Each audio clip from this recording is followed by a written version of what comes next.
Guys, ito ang kaibigan ko si Ethan. At o, diba ang dami mong, dalawa? Dalawa lang. Sobrang dami kong kumilos, di ba? Yan o. Isa lang, dalawa lang yung diamond. Ha? Ulit pa.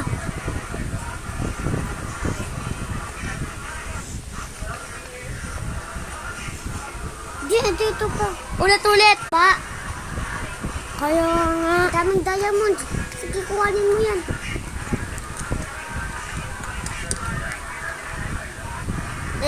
Dalawa na namin. Kakalakas kong kumilos. Dalawa na naman. Mamaya na lang guys pagka malakas na ako. At saka anong sasabihin mo? Like and subscribe, sabihin mo nga. Like and subscribe yung next interview. Bye!